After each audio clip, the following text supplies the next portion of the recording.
Good morning students. मैं आपका faculty Sameer Kumar और आज मैं आपका साइंस सब्जेक्ट का एक टॉपिक लेने आया हूँ और जो स्टार्ट करेंगे वो जेपीएससी एनटीपीसी सारे के पर्पज़ से बहुत इंपॉर्टेंट है साइंस का ये टॉपिक। ऐसे तो पूरा सिलेबस एक बार हम डिस्कस करेंगे जब हम लोग बात करेंगे, लेकिन आज science as a subject for general studies उस पॉइंट से हम लोग डिस्कस करने वाले हैं, उस पॉइंट से हम लोग बात करने वाले हैं।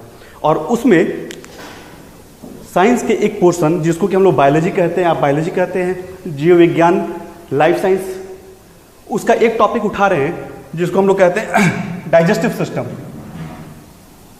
डाइजेस्टिव सिस्टम, पाचन तंत्र। देखिए, सबसे पहली बात सारे बच्चों को एक बात बता दें, आपको जो बच्चे का साइंस बैकग्राउंड के नहीं है उनको बड़ा डर लगता है कि भाई ये साइंस है कैसे होगा। पहली बात कि जो भी चीज़ हम लोग यहाँ पढ़ेंगे वो कोई भी चीज़ साइंस के पर्पस से नहीं पढ़ाई जाएगी। हम लोग किस पर्पस से पढ़ रहे हैं? General studies.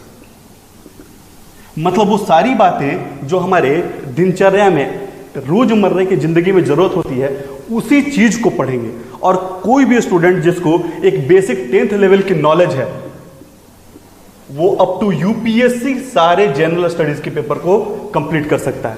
ये लाइफ साइंस का टॉपिक हर एग्जाम में, चाहे आप रेलवे ले लीजिए जो एनटीपीसी अब आपका आने वाला है, या आप बात कीजिए किसी भी पब्लिक सर्विस कमीशन जिसके हम लोग बात करेंगे, फोकस करेंगे जेपीएससी पे, यूपीपीसीएस हो गया, बीपीएससी हो गया, हर एक पॉइंट ऑफ व्यू से लाइफ साइंस मतलब कि जीव विज्ञान बहुत जरूरी है। और उसमें एक बहुत महत्वपूर्ण टॉपिक है डाइजेस्टिव सिस्टम, ठीक है। लेकिन एकदम बेसिक लेवल पे चलेंगे हम लोग, याद हो जाएगा क्लास में, आपको कहीं कोई दिक्कत नहीं होगी, बहुत मजा आएगा, ठीक है। तो अब शुरू करते हैं अपना टॉपिक। हम लोग बात करते हैं डाइजेस्टिव सिस्टम की, पाचन तंत्र की। सबसे पहली बात कि भाई पाचन की क्रिया ये है क्या, क्या जरूरत होती है क्या डाइजेशन। अगर हम बात करें आपसे कि डाइजेशन क्या है, पाचन क्या है, क्या कहेंगे इसका डिफिनेशन? अगर हम लोग बोलें तो डिफिनेशन क्या है डाइजेशन का? तो एक बात को समझिएगा, जब हम लोग खाना खाते हैं क्यों खाते हैं? ताकि हमारे शरीर को ऊर्जा मिले। फिर 4 घंटे बाद भूख लग जाता है, फिर खाना खाते हैं, फिर 4 घंटे बाद भूख लग जाता है। तो ऐसी क्या क्रिया होती है शरीर में कि वो खाना कहाँ चला जाता है, वो खाना किस रूप में परिवर्तित हो जाता है?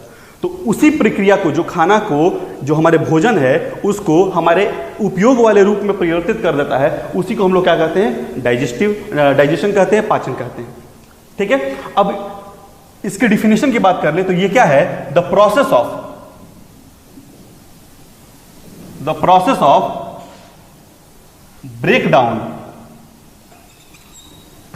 Breakdown of complex food into simpler form,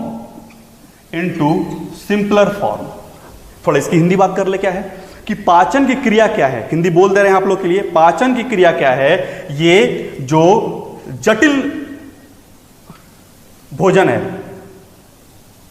जटिल भोजन, उसको किसमें? सरल में, जटिल को सरल में तोड़ने की प्रक्रिया है। हिंदी इंग्लिश दोनों हम लोग चलते रहेंगे साथ में, साथ मिक्स करके चलेंगे, सारी बात हो जाएंगी। तो पाचन की क्रिया क्या है? जिसमें जटिल भोजन को सरल भोजन में हम तोड़ देते हैं। अब ये जटिल भोजन क्या है, इसको बड़ा आराम से समझते हैं हम लोग। देखिए, जब हम लोग खाना खाते हैं, आप रोटी खाते हैं, चावल खाते हैं, दाल खाते हैं, क्या हमारा शरीर रोटी एब्जॉर्ब करता है?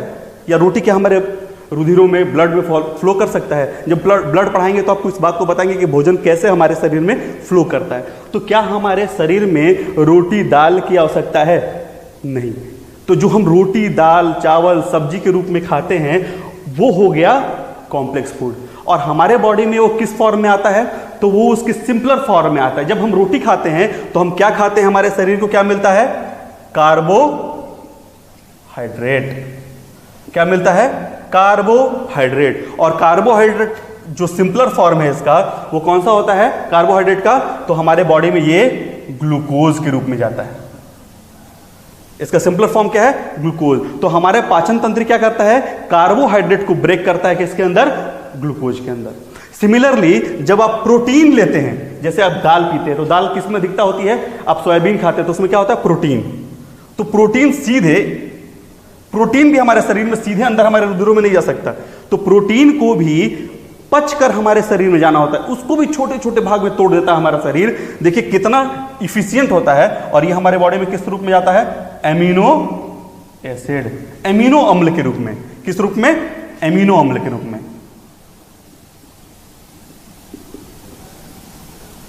एमिनो अम्ल के रूप में ये हमारे शरीर में किस रूप में जाता है? सरल रूप में एमिनो अम्ल। और जब हम लोग खाते हैं घी, सब लोग खाते हैं घी, तेल खाते हैं, ठीक है? तो जो हम लोग घी या तेल खा रहे हैं उसमें हमको क्या मिलता है? फैट्स, वसा।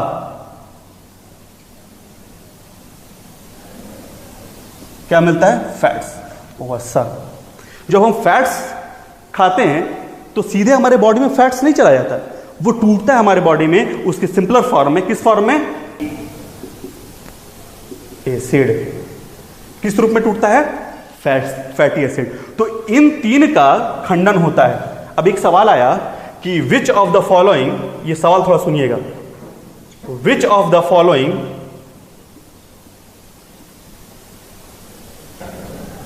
is directly absorbed in our body। देखिए सवाल के साथ करते चलेंगे तो आपको मजा आएगा। देखिए कितना सिंपल जगह से उठा के क्वेश्चन पूछा बीपीएससी में। पहला क्वेश्चन ऑप्शन दिया आपको कार्बोहाइड्रेट, हिंदी में बोल रहे हैं इसको हम बच्चों।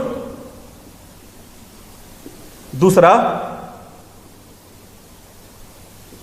प्रोटीन ऑप्शन दिया। तीसरा मिनरल्स दिया। चौथा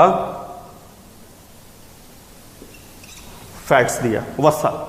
थोड़ा हिंदी में इसको जान लीजिए क्या सवाल पूछा है कि इनमें से कौन सा जो दिया गया पदार्थ है वो हमारे शरीर में सीधे अवशोषित हो जाता है।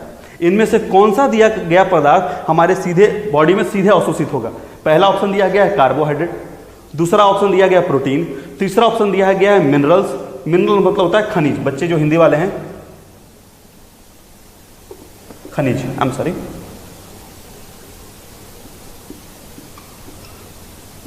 तीसरा ऑप्शन है खनिज, मिनरल्स, और चौथा ऑप्शन है फैट्स। देखिए इतना सिंपल जगह से उठाया क्वेश्चन और बहुत बच्चों ने गलती किया।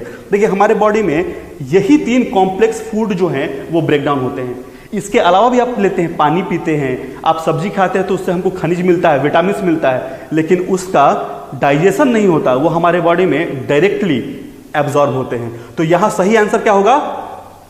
मिनरल्स, खनिज। यानी याद रखिएगा किनका डाइजेशन नहीं होता है? तो H2O यानी जल, वाटर। दूसरा मिनरल्स मतलब खनिज, और तीसरा विटामिन्स। इन तीनों का दीज आर नॉट डाइजेस्टेड या डायरेक्टली एब्जॉर्ब्ड, मतलब इनका पाचन नहीं होता, ये हमारे शरीर में सीधे अवशोषित होते हैं। किनका पाचन होता है? Carbohydrate, protein, fats. इसके अलावा अगर हम थोड़ी और बायोलॉजी में जाएं तो डीएनए, ये सब का भी डाइजेशन होता है, न्यूक्लिक एसिड, न्यूक्लिएज, इसकी जरूरत पड़ती है। बट हम लोग के मुख्य भोजन का अंग जो है कार्बोहाइड्रेट, प्रोटीन और फैट्स, इनका डाइजेशन होता है और इनका डाइजेशन नहीं होता। क्लियर? तो अब फिर से आते हैं कि भाई डाइजेशन क्या है। तो ये जटिल भोजन को उसके अवशोषित होने वाले रूप में तोड़ने की प्रक्रिया को हम लोग क्या कहते हैं? डाइजेशन कहते हैं, पाचन कहते हैं। क्लियर? बेसिक चीज है ये, कहीं भी साइंस नहीं है। जो बच्चे आर्ट्स बैकग्राउंड के हैं उनके लिए भी ये उतना ही आसान है जितना साइंस वालों के लिए। और बिलीव मी, आपके लिए हम इसको और आसान कर देंगे। एक एक बात आपके लिए एकदम सिंपल हो जाएगी। मजा आएगा आपको।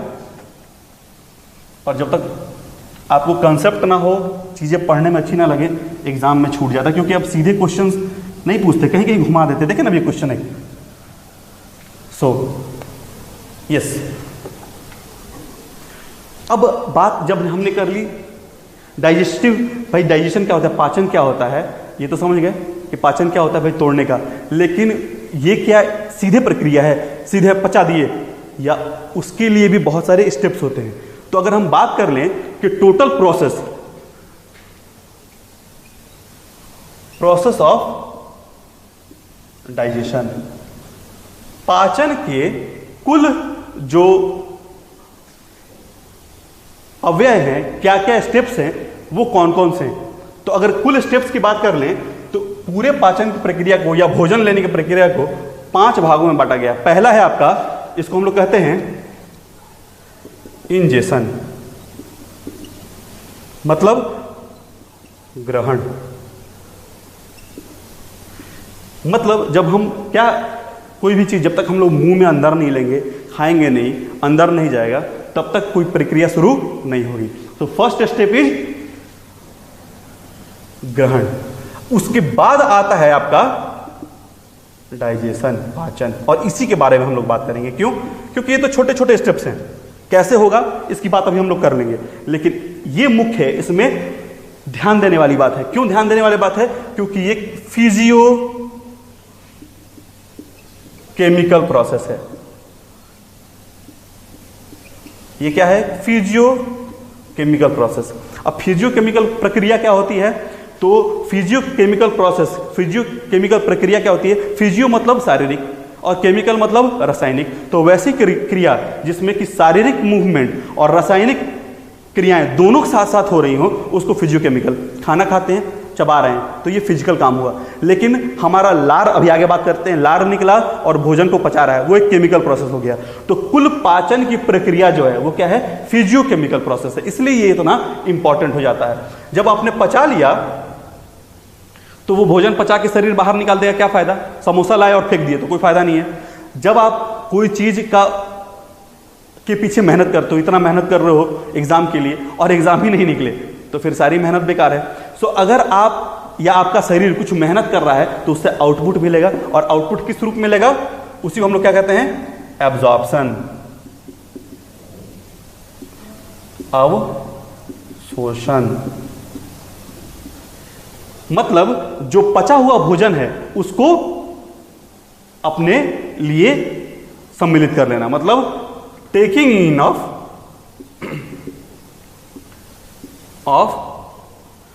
Digested food. मतलब जो हमारा पचा हुआ भोजन है, आगे हम लोग बात करेंगे, जो भोजन पचा हुआ है उस पचे हुए भोजन को अपने में फिर संलग्नित करना, उसको अवशोषित कर लेना, उसी को हम लोग क्या कहते हैं? एब्जॉर्प्शन, अवशोषण। क्लियर? आई बात समझ में? अब जब वो अवशोषित हो गया, पूरे बॉडी में वो फैलेगा, तब उसका उपयोग होगा, और इसी को हम लोग क्या कहते हैं? एसिमिलेशन। एसिमिलेशन को हम लोग पढ़ेंगे तब जब आपको हम नेक्स्ट सीक्वेंस में पढ़ाएंगे सर्कुलेटरी सिस्टम, मतलब संचार तंत्र। संचार तंत्र पढ़ाएंगे, उसमें बताएंगे एसिमिलेशन कैसे होता है। एसिमिलेशन का हिंदी क्या हो गया? स्वांगीकरण।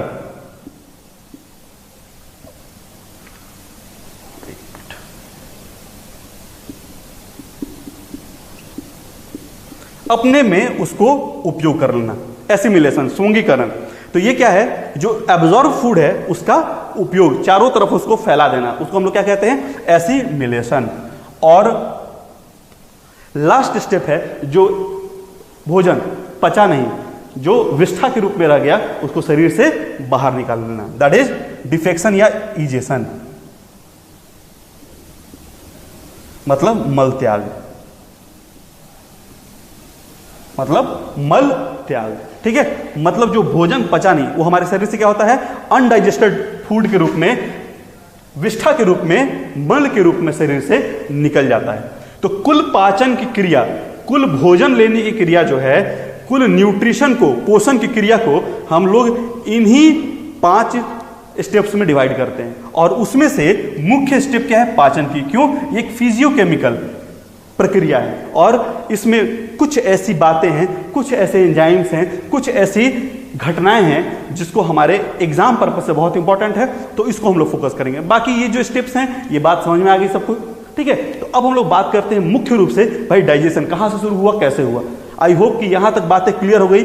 हमने पहली बात देखा कि भाई डाइजेशन क्या है, तो कॉम्प्लेक्स फूड को, मतलब कि जो जटिल भोजन है उसको सिंपलर फॉर्म में, उसके डाइजेस्टिव फॉर्म में तोड़ देने की क्रिया को हम लोग पाचन कहते हैं। क्लियर। और उसके ये 5 स्टेप हैं भोजन के लेने की प्रक्रिया के। अब हम लोग बात करते हैं भाई ह्यूमन डाइजेस्टिव सिस्टम की। अब बात करते हैं ह्यूमन डाइजेस्टिव सिस्टम।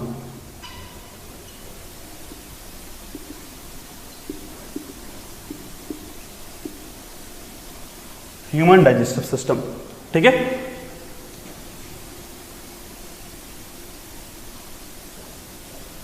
पहले थोड़ा सा फिगर देख लीजिए, तब आपको समझ में आएगा कि भाई आपको क्या पढ़ना, कैसे पढ़ना है।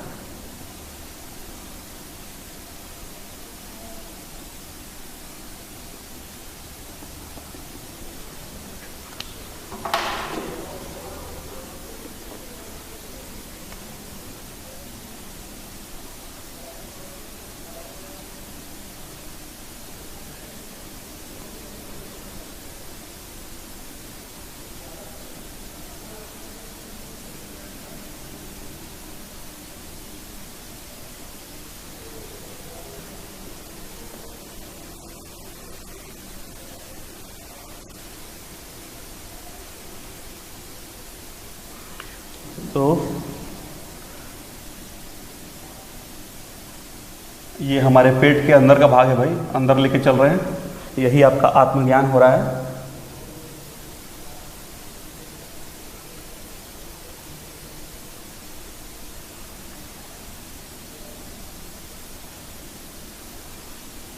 समझने वाली बात है, सबके शरीर के अंदर मौजूद है, ठीक है। अभी क्या बना दिए भाई ऐसा, ठीक है। तो इसको आप समझिए तो आपको मजा आएगा। कुल मिला के अगर आपके उदर को यानी बेली को खोल के देखे तो यही ऐसा व्यवस्था मौजूद है आपके पेट के अंदर, और सभी जीवों के अंदर यही व्यवस्था मौजूद है। एक एक करके जानते कि है क्या। तो पहला तो आपको दिखता है बाहर मुंह, जिसको आप कहते हैं, तो इसी को मुंह कहते हैं, या बायोलॉजी में हम लोग माउथ कहते हैं, या बकल कैविटी कहते हैं। मुख गुहा, या इसको आप मुंह कह लीजिए या मुख गुहा कह लीजिए, जी हाँ, ठीक है। इसके अंदर क्या क्या होता है, दांत होता है, जीभ होता है, और 3 पेयर ऑफ स्लाइवरी ग्लैंड होते हैं। बहुत इंपॉर्टेंट है, इसको पढ़ेंगे हम लोग। लार की ग्रंथि, लार की ग्रंथि, ठीक है। अब ये लार की ग्रंथि जुड़ी हुई होती है हमारे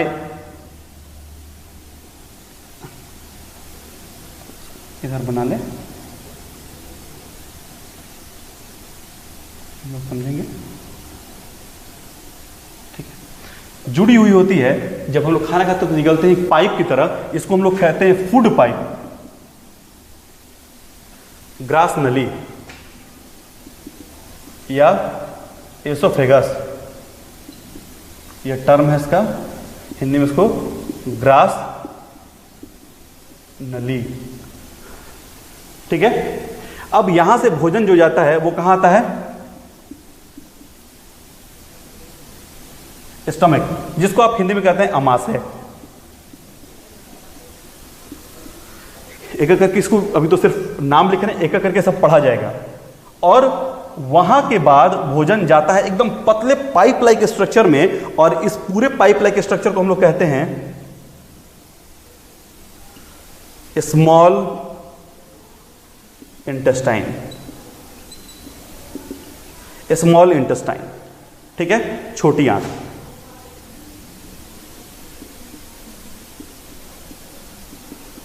छोटी आंत, छोटी आंत के 3 भाग होते हैं, यहां दिखला देते हैं और अलग से भी लिखाते हैं। पहला होता है जैसे यू शेप्ड स्ट्रक्चर होता है, इस छोटी आंत की इस स्ट्रक्चर को हम लोग कहते हैं ड्यूडेनम।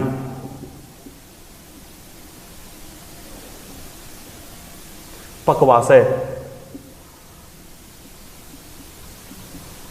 उसके बाद ये आ गया कि ऐसा टर्न वाला स्ट्रक्चर होता है, उसको हम लोग कहते हैं जेजुनम।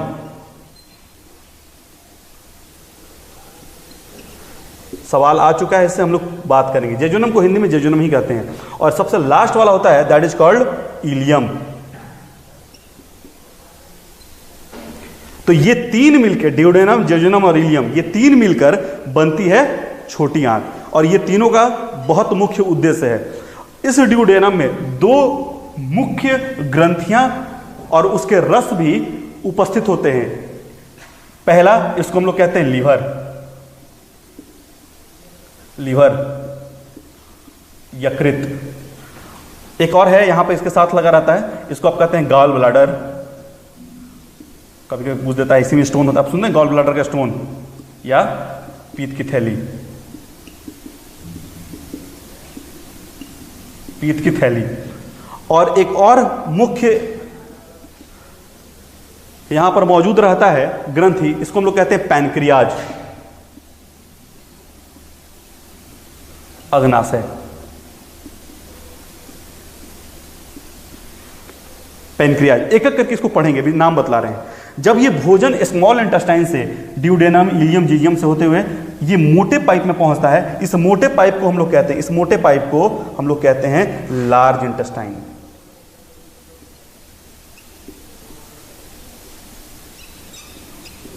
बड़ी आंत।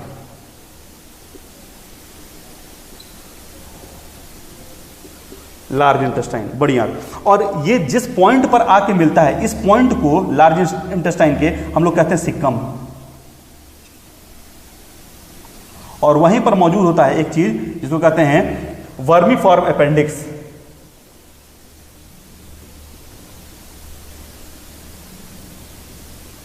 Vermiform appendix. थोड़ा एक फिगर में काफी कुछ हो गया है, नेक्स्ट क्लास में हम लोग ध्यान देंगे, अलग पेन रखेंगे ताकि आपको समझ में आए। तो हम ये लार्ज इंटेस्टाइन में ही जुड़ा होता है वर्मीफॉर्म अपेंडिक्स, और उसी का पार्ट है सिक्कम। अभी जब हम अलग से पढ़ाएंगे तो बताएंगे सिक्कम के 3 पार्ट, लार्ज इंटेस्टाइन के 3 पार्ट। सिक्कम दूसरा होता है, सबसे बड़ा पार्ट होता है लार्ज इंटेस्टाइन का, उसको हम लोग कहते हैं कोलोन। तो ये पूरा जो ऊपर वाला पोर्शन हुआ उसको हम लोग क्या कहेंगे? कोलोन। ये पूरा, दिस इज कोलोन।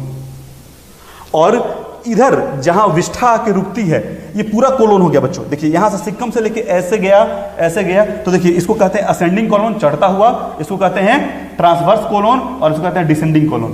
तो कुल मिला के लार्ज इंटेस्टाइन के 3 पार्ट, सिक्कम, कोलोन, और एक हो गया रेक्टम, मलाशय। ये वो स्थान है जिसको बाउल भी कहते हैं, जहां मल जाके स्थिर होता है, और उसके बाद एनस के थ्रू, बाह्य गुहा के थ्रू ये हमारे शरीर से निकल जाता है, बाहर निकल जाता है।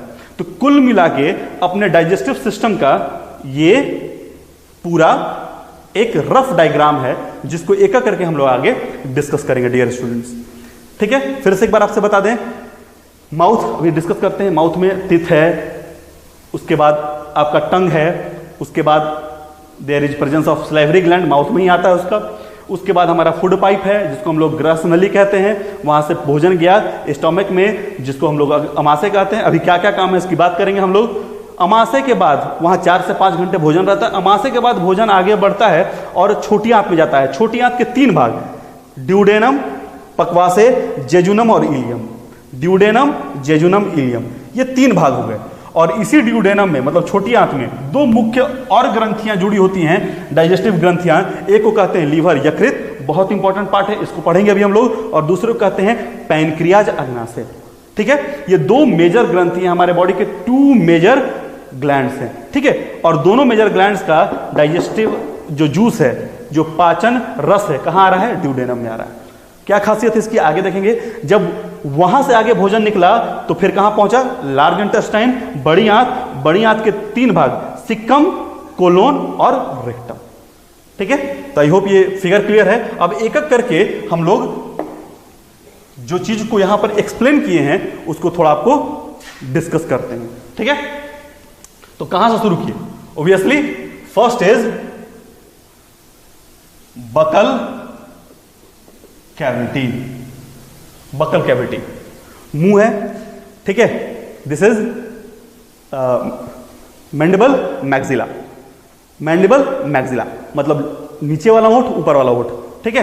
तो एक तो हो गया लिप, तो एक हो गया मैक्सिला मतलब अपर लिप और मैंडिबल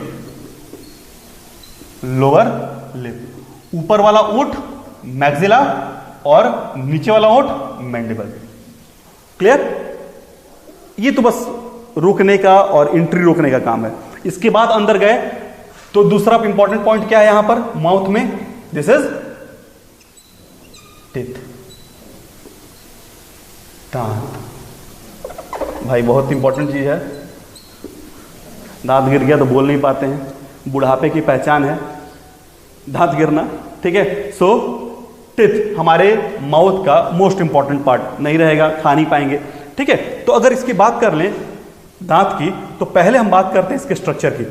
तो दांत के स्ट्रक्चर की अगर हम बात करें, देखने में बड़ा एकदम ताजपूसी जैसा लगता है, गम्स में घुसा हुआ रहता है अंदर। तो उसका जो नीचे वाला पोर्शन जो आपको नहीं दिखता है, इसको हम लोग क्या कहते हैं? This is called root.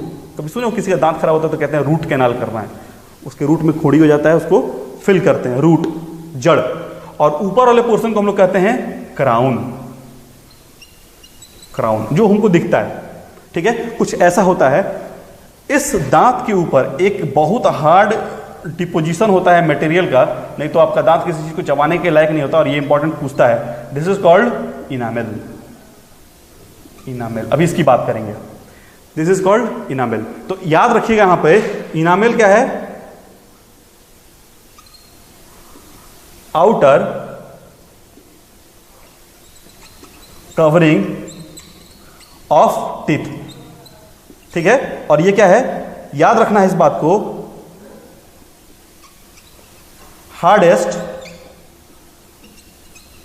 Part of our body, hardest part of our body, ये हमारे शरीर का सबसे सख्त या सबसे कड़ा भाग है इनामेल, ठीक है। और किस चीज का बना होता है? तो ये बात बहुत बार पूछा है, किसका बना होता है? Calcium phosphate. इस पॉइंट को भी याद रखने वाली बात है, कैल्शियम फॉस्फेट प्लस फ्लोराइड। याद रखिएगा हमारे नॉर्मल हड्डी और दांत के इनामेल में क्या अंतर है कि हमारे नॉर्मल हड्डी में कैल्शियम और फॉस्फेट होता है सिर्फ, लेकिन दांत के इनामेल में एक और एक्स्ट्रा चीज हो जाता है, फ्लोराइड। प्रचार देखते हैं कभी कभी, देखना भी चाहिए टीवी भी, तो उसमें देखता है कि आपके पेस्ट में नमक है, या कभी कभी बोलता है कि फ्लोराइड युक्त पेस्ट। तो क्यों कहता है? क्योंकि ये फ्लोराइड जो है वो हमारे जो इनामेल है उसके स्ट्रक्चर को, या उसको अगर कोई डीके हो गया है तो उसको रिस्टोर करने में काम करता है। फ्लोराइड मतलब क्या हुआ? फ्लोरीन।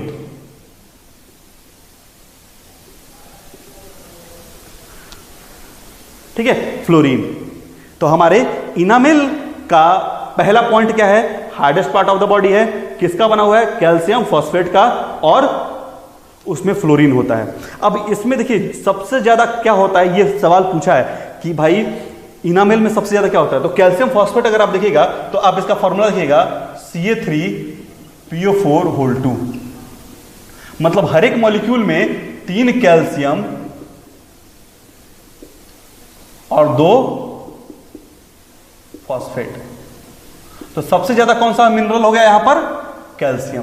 तो मैक्सिमम कौन जाता है? कैल्शियम। याद रखिएगा इनामेल में मैक्सिमम मिनरल कौन सा होता है? कैल्शियम, देन फॉस्फेट, और सबसे लिस्ट इज फ्लोराइड। ठीक है, उसके बाद दांत के अंदर अगर आप जाइएगा तो there is pulp and nerves. अंदर देखिएगा तो पल्प मतलब कुछ जाली नुमा भरा होता है, रस नुमा भरा होता है, पूरी तरह से डेड नहीं होता है दांत। ठीक है, और नीचे किसके अंदर ये धसा हुआ होता है? तो ये धसा होता है किसके अंदर? मांस का बना हुआ कैविटी होता है, उसको हम लोग कहते हैं गम्स, यानी मसूड़ा। क्या होता है? मसूड़ा। ठीक है, तो ये हुआ। अभी दांत से अभी और भी बात करेंगे आगे, टीथ से रिलेटेड। ठीक है, इतना आपने नोट कर लिया। नेक्स्ट क्लास से इस बात की ध्यान रखे जाएगा कि अलग अलग मार्कर यूज किया जाएगा, आप लोगों को दिक्कत नहीं होगी। ठीक है, नोट इट डाउन, फिर यहां पर मिटा के आगे बात करते हैं। उस स्ट्रक्चर को मैंने वहां पे इसलिए छोड़ दिया है ताकि यहां पर डिस्कस करते रहें और आपको दिखते रहे, एक एक करके उनकी ही बात कर रहे हैं। ठीक है बच्चों, तो टीथ में अगर और आगे हम बात करें, ये तो इसका स्ट्रक्चर हो गया। अब हम लोग बात करते हैं, फिर क्वेश्चंस भी देखेंगे इस पे। अगर हम बात करें इसके टाइप्स,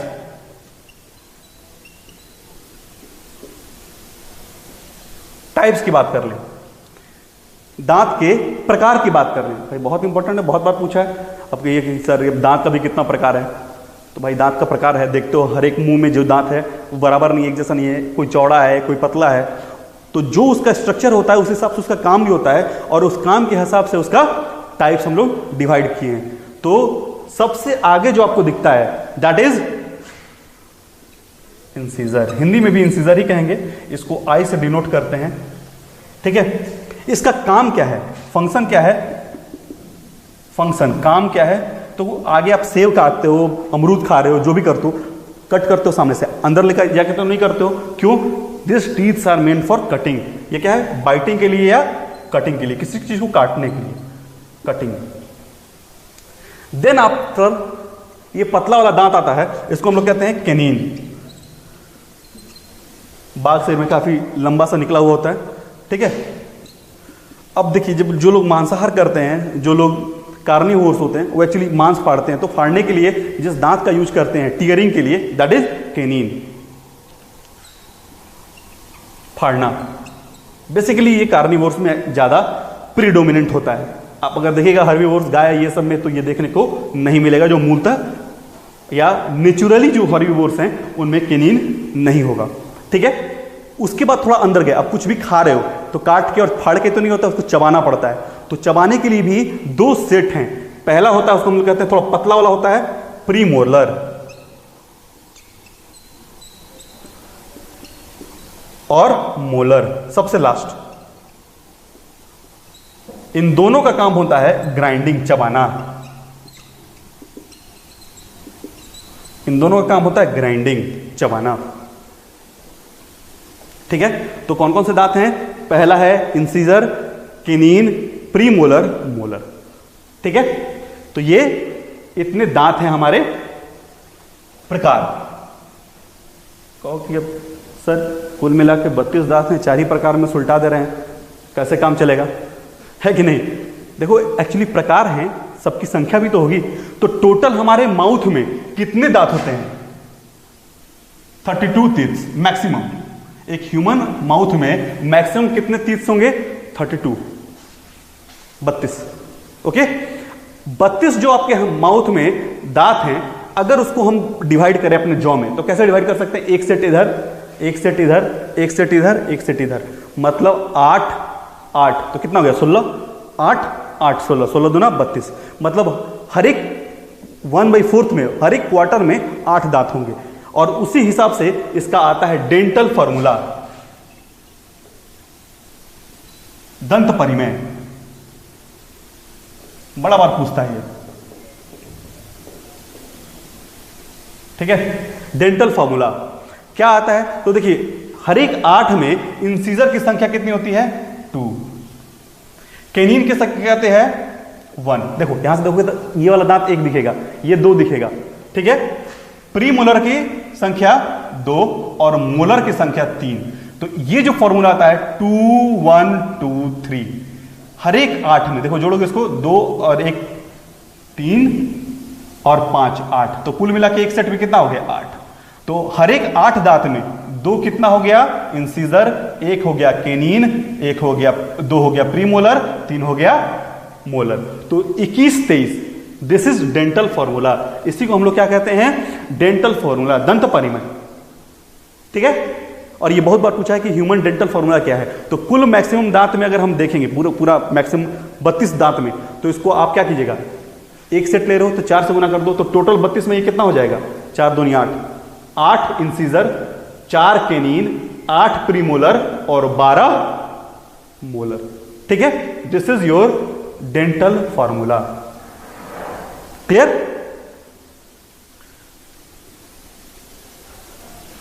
ओके, इसको देख लीजिए,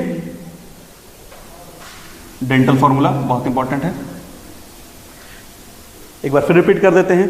32 दांत में हम एक क्वार्टर में लेके चल रहे हैं। एक क्वार्टर में इंसीजर की मात्रा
ओके गाइज, तो एक बार फिर से हम लोग थोड़ा सा 3 प्रॉपर्टी हम लोगों ने टीथ की देखी थी।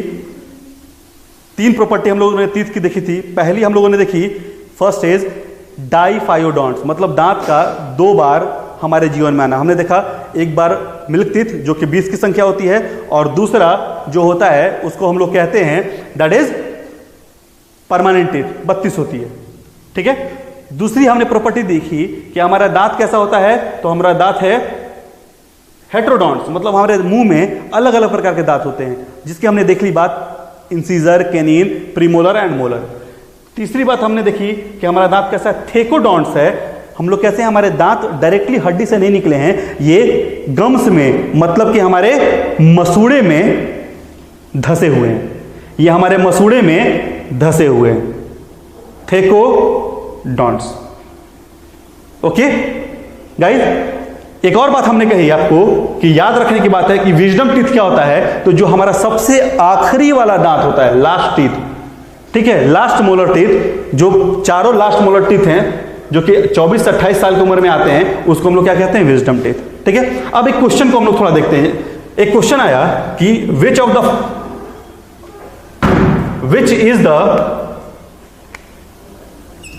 Is the hardest bone of our body, हमारे शरीर का सबसे कड़ा या हार्ड जो है, सख्त हड्डी कौन सा है? पहला ऑप्शन है इनामेल, अभी हमने बात की थी दांत के ऊपर वाला। दूसरा हमने बात किया फीमर, मतलब जांघ की हड्डी।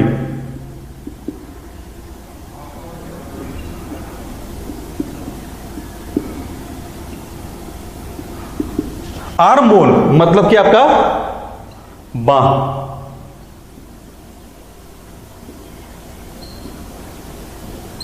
ठीक है, and next is ribs bone,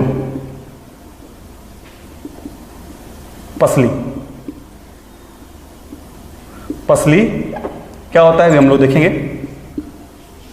ठीक है, तो इनमें से सबसे हार्ड कौन सा है? अब बहुत बच्चे कंफ्यूज होकर इनामेल मार देते हैं।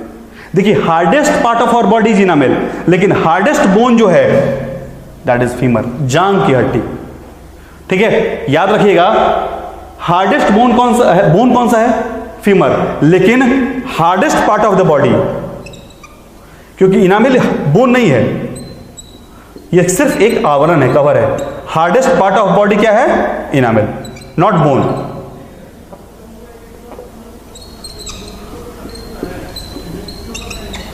Enamel, correct. ओके, सो इस बात को हम लोग ध्यान रखेंगे। गुड, तो ये हमारा यहां पर टीथ का पोर्शन कंप्लीट हो गया।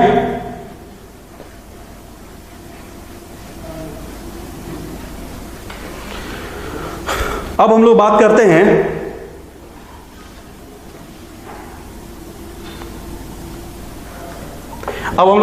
हैं सेकेंड, माउथ में क्या होता है? टंग, जीवा। ठीक है, टंग में बहुत ज्यादा इंपॉर्टेंट चीज नहीं है। सबसे पहली बात, यहां पर होता है टेस्ट बर्ड।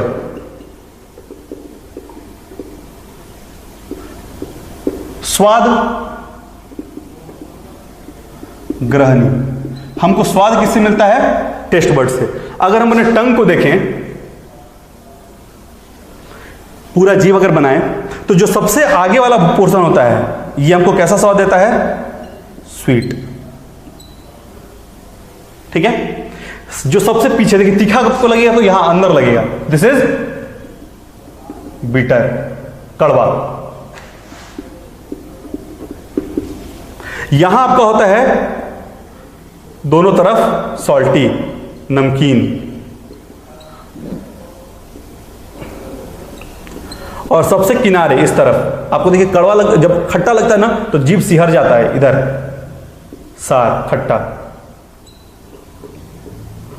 और यहां से यही बात पूछता है कि टेस्ट बर्ड, हालांकि अभी के नए फॉलोइंग के हिसाब से ये टेस्ट बर्ड इक्विवेलेंटली चारों तरफ डिस्ट्रीब्यूटेड होते हैं न्यू रिसर्च के हिसाब से, लेकिन हम लोग अपने जीएस के पॉइंट ऑफ व्यू से देखेंगे कि कहां पर कौन कौन सा पोर्शन जीभ कहां कहां से टेस्ट करता है। तो सबसे आगे वाला पोर्शन स्वीट पूछ चुका है, सबसे पीछे बिटर कड़वा, स्वीट के जस्ट ऊपर सॉल्टी नमकीन, और फिर सावर सबसे लास्ट में। ठीक है, दिस इज टंग। दूसरा काम क्या है टंग का, कि अभी हम लोग बात करेंगे, जो हमारा जीभ आप उठा के देखिएगा तो वहां से दो नली जैसा होता है और इसी से लार आता है, और जीभ का काम है कि भोजन को लार के साथ मिलाना, देखिए चर्निंग करना, मिक्स करना, ये मिक्सर की तरह काम करता है।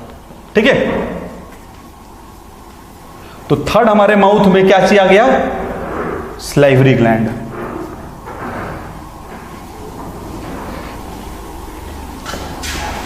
थर्ड इज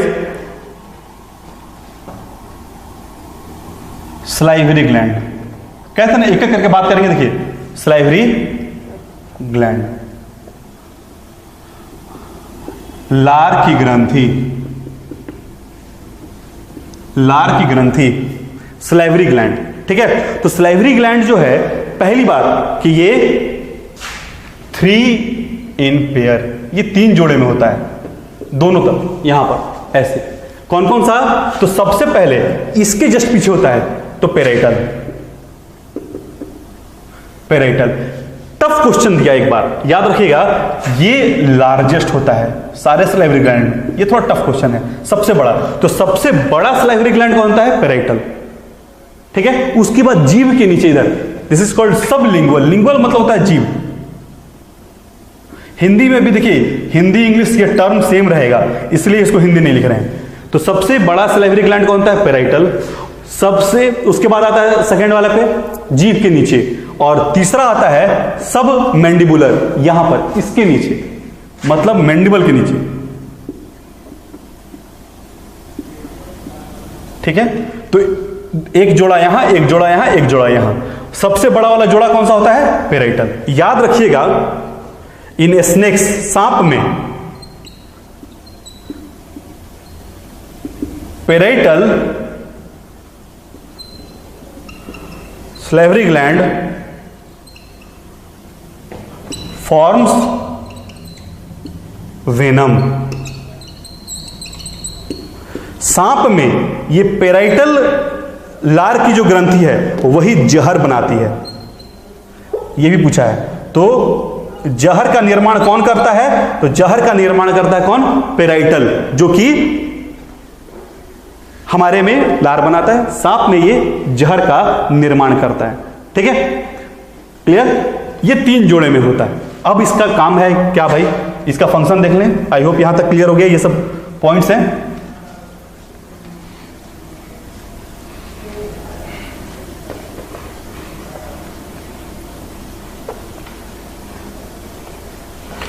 तो इसका फंक्शन देखिए, यहां से सवाल आता है इंपॉर्टेंट। इसके अगर फंक्शन की बात कर लें, फंक्शन, तो ये रिलीज करता है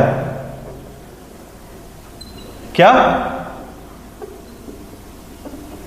स्लाइवा। इसी को कहते हैं स्लाइवरी एमाइलेज, या इसी को कहते हैं टाइलिन। ये नाम आजकल बहुत फेमस रहता है, बायोलॉजिकल नेम है। ये क्या है, दिस इज इंजाइम। अब इंजाइम मतलब क्या होता है, उत्प्रेरक। हिंदी में भी इंजाइम ही कहेंगे। उत्प्रेरक मतलब किसी क्रिया को तेज कर देने वाला। तो ये तोड़ने की क्रिया को, अब देखिए हमारे बॉडी में अब आगे इंजाइम पढ़ते जाएंगे। इंजाइम वो सारे जो रस हैं हमारे शरीर से निकलते हैं, जो भोजन के पाचन की क्रिया को तेज कर देते हैं। ठीक है, तो हमारे स्लाइवा से स्लाइवरी ग्लैंड से निकलता है, स्लाइवा कह दीजिए, स्लाइवरी एमाइलेज कह लीजिए, या टाइलिन कह लीजिए। देखिए एमाइलेज जहां भी लग गया, उसका काम होता है कार्बोहाइड्रेट को तोड़ना। किसका, उसका काम क्या होता है, कार्बोहाइड्रेट को तोड़ना। तो ये क्या करता है, कार्बोहाइड्रेट को,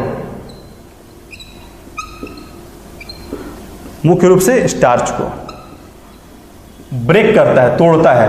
किसमें, ग्लूकोज में। जी इस पॉइंट ऑफ व्यू से आप इतना ही देखिए कि ये कार्बोहाइड्रेट को यानी स्टार्च को ग्लूकोज में तोड़ने का काम करता है, खंडित करने का काम करता है। तो पहली बात, बहुत इंपॉर्टेंट पॉइंट, डाइजेशन कहां से शुरू हो गया, तो डाइजेशन, पाचन स्टार्ट्स फ्रॉम माउथ, यानी पाचन की क्रिया मुख से ही शुरू हो गई। पहला पॉइंट पूछा है कि पाचन की क्रिया कहां से शुरू हुई? माउथ से। किसकी पाचन की क्रिया हुई? कार्बोहाइड्रेट की। तो दूसरा बात, in mouth digestion of carbohydrate takes place.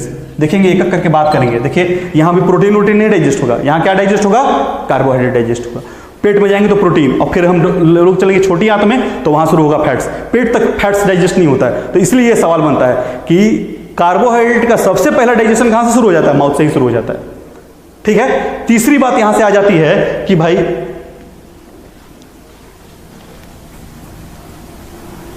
यहां तक नोट कर लिए होंगे मेरे हिसाब से। ठीक है। तीसरी बात यहां से आ जाती है कि हम कुछ भी खाते हैं, ब्रेड हो या कोई भी रोटी हो, कुछ भी, या चावल हो, थोड़ी देर जब उसको चबाते हैं तो हमको मीठा लगने लगता है। कारण क्या होता है? कारण यह होता है कि ग्लूकोज थोड़ा सा स्वीट इन टेस्ट होता है। तो जब कार्बोहाइड्रेट यानी स्टार्च या फिर ऐसे किसी भी शुगर को, सुक्रोज को जब ये तोड़ता है और ग्लूकोज में कन्वर्ट करता है तो हमारे माउथ को ये स्वीट टेस्ट देता है। तो यहां से बात आती है, the bread test sweet because of digestion of starch. Starch के डाइजेशन के कारण हमारा जो रोटी है या ब्रेड है वो कैसा? मीठा प्रतीत होने लगता है जब उसको हम चबाते हैं। ठीक है। और हमारा लार का ग्रंथि क्या रिलीज करता है? तो सलाइवरी एमाइलेज कह लीजिए या टाइलिन कह लीजिए। करेक्ट। क्लियर। दूसरा इंपॉर्टेंट पॉइंट यहीं से पूछा है, याद रखिएगा। पाचन की क्रिया कहां से शुरू हुई? माउथ से शुरू हुई। तीसरी बात, किसकी पाचन की क्रिया शुरू हो गई? कार्बोहाइड्रेट की शुरू हो गई। Okay, good. तो ये हो गया हमारा लार का ग्रंथि। ठीक है। सो नेक्स्ट अगर हम बात करें, अब आपने खाना खाया, ठीक है, तो खाना खाए अब सीधे वो पेट में गिर जाए, कैसा हो जाता? ढप ढप सा हो जाता। कहाँ इसके पैसे, मान लीजिए कि कहीं से कुछ पाइप से कुछ गिर रहा हो, अगर पाइप रहता तो पानी नीचे जाता तो तुम आराम से आवाज मतलब कोई आवाज नहीं आती, लेकिन सीधे अगर छत पर से वो पानी आप जमीन पे थ्रो करते हो तो आवाज आती है कि नहीं आती है? तो लाइक दैट, अगर सीधे खाना स्टोमक में से गिरता तो आवाज आती। इसलिए हमारा स्टोमक जो है अमाशय और हमारे बकल कैविटी के बीच में एक कनेक्शन होता है, इसको हम लोग कहते हैं, सेकंड में हम लोग देखेंगे, माउथ के बाद ओइसोफेगस, ग्रास नली, इसको हम लोग कहते हैं ग्रास नली, ओइसोफेगस। ठीक है। याद रखिएगा यहां नो डाइजेशन, यहां कोई पाचन नहीं होता है, कोई पाचन की क्रिया नहीं होती। इसका साइज कभी कभी पूछ दिया है, तो साइज कितना होता है? 25 सेंटीमीटर यानी 10 इंच, दोनों में आया है, बात याद रखना है आपको। साइज इंपॉर्टेंट है, ये सब पूछता है। तो कुल मिला के यहां से यहां तक ये कितना होता है? 25 सेंटीमीटर यानी 10 इंच।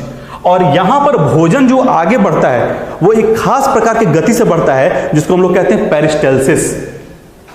देखिएगा सांप को, आपको कभी आपने डिस्कवरी ये सब देखा होगा चैनल, तो वो जब कोई चीज खाता है तो एकदम शांत हो जाता है और वो चीज को निगलता है तो धीरे धीरे वो अपने आप अंदर की तरफ उसको उसका शरीर खींचता है। ठीक है। आप अगर उसको और अच्छे से समझना है तो जैसे केचुआ की चाल जो आपने देखी है, सिकुड़ना आगे फैलना, सिकुड़ना आगे फैलना। ठीक है। तो उसी को हम लोग कहते हैं, यहां पर दिखता है पेरिस्टेल्सिस, क्रमानुकूच गति, पेरिस्टेल्सिस।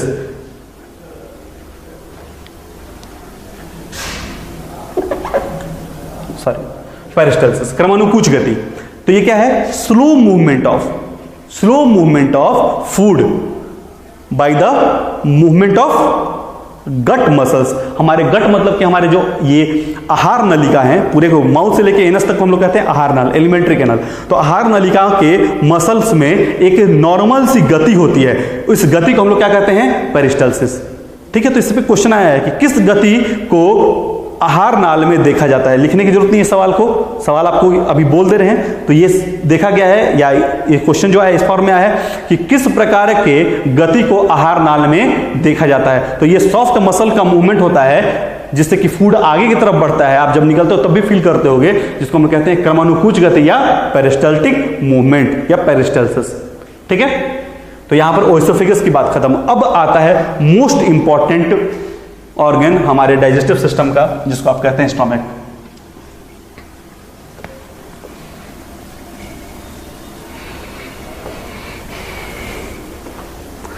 ठीक है, मोस्ट इंपॉर्टेंट जो हमारा डाइजेस्टिव सिस्टम का पार्ट है स्टोमक, बहुत इंपॉर्टेंट है। आमाशय बहुत अच्छे से समझने की बात है। देखिए, ये हमारे बॉडी में, जैसे आप कभी अगर आटा चक्की देखे होंगे तो आटा चक्की में आप देखते हो कि आटा पीसने के लिए जब गेहूं जाता है तो एक एक करके गेहूं डालते रहते हैं, ऐसे बैठा रहता है एक आदमी, ये एक बार पूरा गेहूं डाल देता है ऑब्वियसली। तो ऐसा क्यों करता है? अगर वो व्यवस्था नहीं होती वहां स्टोर करने की तो उसको बार बार डालना होता। अगर हमारे पेट में अमाशय नहीं होता तो हमारे यहाँ डाइजेशन हो रहा होता, हमको एक थाली लेके घूमना पड़ता साथ साथ, जब लगता कि आगे डाइजेशन हो गया तो फिर कुछ खाना पड़ता। लेकिन जब पेट है, आपको एक सर्टेन अमाउंट तक फूड आप स्टोर कर लेते हो यहां पर, वो धीरे धीरे पाचन क्रिया हो रही होती है। ठीक है, तो वही काम है स्टोमक का। ये क्या करता है? स्टोर्स फूड फॉर कितने, ये पूछा है सवाल, 4 से 5 घंटे। हालांकि यहां डाइजेशन भी होता है, लेकिन याद रखिएगा ये कुछ हद तक फूड के स्टोर का भी काम करता है। अब यहां से क्वेश्चन बड़ा कंफ्यूज कर दिया बच्चों को कि स्टोर्ड फूड, ब्रैकेट में आपको समझाने के लिए ग्लाइकोजन एक नाम दे देते हैं। हमारे बॉडी में जो भोजन संरक्षित होता है ये ग्लाइकोजन के रूप में होता है, आगे हम लोग बात करेंगे इसको। ग्लाइकोजन के रूप में होता है। Stored food is present in या विथ, पहला है स्टोमक, दूसरा है लीवर, तीसरा है किडनी, चौथा है हार्ट, हृदय।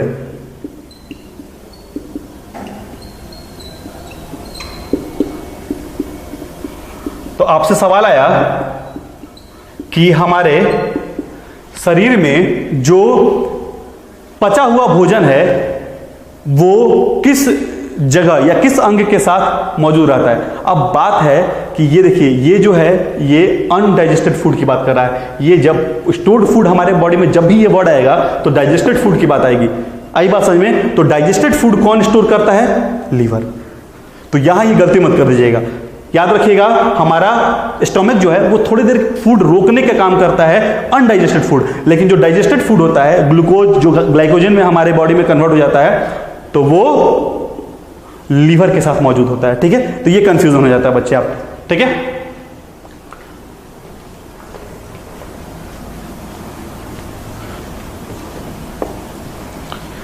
अब इस स्टोमक की अगर हम स्ट्रक्चर को रीड्रॉ करें तो यहां इसके बाद पढ़ेंगे इसका पार्ट्स, अंग। तो अगर इसको रीड्रॉ करें थोड़ा सा तो आपको इसके अंग को दिखलाते हैं। देखिए, अगर आपने कभी खाना खाया तो आप फील करेंगे, ठंडा पानी सब गया तो यहां पर फील होता है। तो हमारा पेट कुछ ऐसे मूव करके ऐसे मौजूद होता है। एक पोर्शन इसका हमारे हार्ट के बहुत करीब होता है। कभी गैस वैस का प्रॉब्लम होता है तो इसी कारण से हार्ट में पेन होना शुरू हो जाता है, जिसको एक्सट्रीम गैस का लगता है कि हार्ट में पेन हो रहा है। ठीक है, अच्छे अच्छे कार्डियोलॉजिस्ट भी गैस पेन को हार्ट अटैक के साथ वो कंफ्यूज कर जाते हैं। ठीक है, तो हमारा पेट का 3 मुख्य भाग होता है। जो सबसे ऊपर हार्ट के पास होता है, क्योंकि हार्ट के पास होता है उसको कहते हैं कार्डियक। दूसरा होता है दिस इज कॉल्ड फंडस, और तीसरा जो सबसे लास्ट में होता है दिस इज कॉल्ड पाइलोरिक। 3 मुख्य भाग होते हैं इसके, कार्डियक, फंडस एंड पाइलोरिक। ठीक है, कार्डियक, फंडस एंड पाइलोरिक, ये 3 भाग होते हैं। इसको 3 भाग में डिवाइड किया गया है। बस मुख्य बात यह है, सारा भाग का एनाटॉमी माने स्ट्रक्चर जो है, internal structure near about same है, ठीक है। दूसरी बात, इसके अंदर ऐसे रफ बना होता है, दिस कॉल्ड रुग, ठीक है। तो ये क्या करता है, हेल्प्स इन एब्जॉर्प्शन। एब्जॉर्प्शन की कुछ क्रिया पेट से ही शुरू हो जाती है, एक्चुअली माउथ से ही शुरू हो जाती है, रग, ठीक है। अब इसका दूसरा इंपॉर्टेंट काम क्या है पेट का, पार्ट्स अगर आपने देख लिया तो फंक्शन अगर हम देख लें तो इसका दूसरा इंपॉर्टेंट फंक्शन है, इसका काम डाइजेशन ऑफ फूड, ठीक है। दूसरा इंपॉर्टेंट फंक्शन इसका डाइजेशन ऑफ फूड, मतलब भोजन का पाचन। अब भोजन का पाचन कैसे करेगा, तो ये क्या करेगा, रिलीज एंजाइम, और इसको हम लोग क्या कहते हैं, गैस्ट्रिक एंजाइम्स, मतलब जठर रस, गैस्ट्रिक एंजाइम, जठर रस। तो कौन कौन से जठर रस मौजूद होते हैं, तो पहला रिलीज जो करता है हमारा पेट वो है HCl, ठीक है। पहला जो रिलीज करता है वो है HCl। दूसरा होता है हाइड्रोक्लोरिक अम्ल, यस, हाइड्रोक्लोरिक अम्ल जो हम लोग कहते हैं। दूसरा होता है, वो होता है गैस्ट्रिक जूस, गैस्ट्रिक जूस। ये दो हो गए, पेप्सिन एंड रेनिन। और तीसरा होता है म्यूकस, तीसरा होता है म्यूकस, ठीक है। अब यहां से दो बात, ये तो बता ही रहे हैं आपको, एक चीज और बताते हैं। जब हम भोजन खाते हैं तो हमारा जो स्लाइवा है, स्लाइवा का पीएच, इसको थोड़ा साइड में लिख लीजिएगा, पीएच ऑफ स्लाइवा ये कितना होता है, तो नॉर्मली पीएच कितना होता है, 7.4। कैसा होता है, अल्कलाइन, याद रखिएगा, क्षारीय,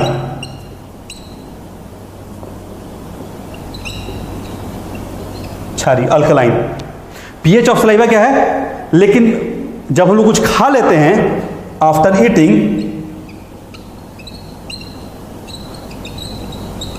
ये गिर जाता है, एसिडिक भी बन जाता है, 5.8 तक चला जाता है। हमारा माउथ अगर एसिडिक हो जाता है तो हमारे दांत को डैमेज कर देता है। इसी कारण से माउथ को धोते रहना चाहिए। हमारा माउथ का पीएच कैसा होना चाहिए, अल्कलाइन होना चाहिए बच्चों। कुछ खा लेते हैं, बैक्टीरियल एक्टिविटी कारण दांत में फंसा रह गया, कुछ हो गया, चॉकलेट वॉकलेट रह गया, तो वहां पर बैक्टीरियल एक्टिविटी कारण जो पीएच है वो गिर जाता है। दांत के सड़ने का मुख्य कारण यही है। अगर हमारा माउथ अल्कलाइन बना रहेगा तो हमारा दांत का सड़न नहीं होगा। अब जब ये माउथ में आपने जो खाया, उस भोजन को जो आपने माउथ में खाया, तो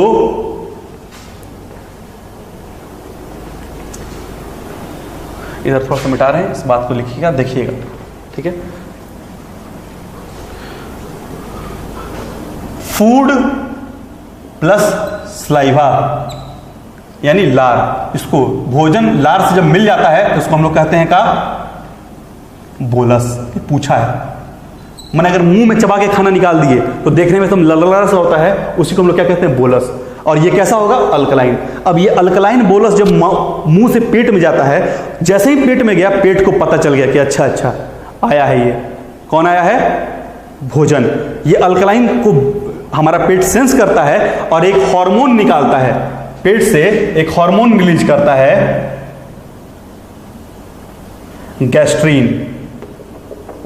एक हार्मोन रिलीज करता है गैस्ट्रीन, और गैस्ट्रीन हमारे पेट के अंदर मौजूद एक खास प्रकार का सेल होता है। यह सवाल पूछा है, इसको हम लोग कहते हैं ऑक्जेंटिक सेल या पेराइटल। तो याद रखिएगा कि ये ऑक्जेंटिक या पेराइटल सेल, ऐसे याद रखिएगा, ओह कहते हैं ना, ओह।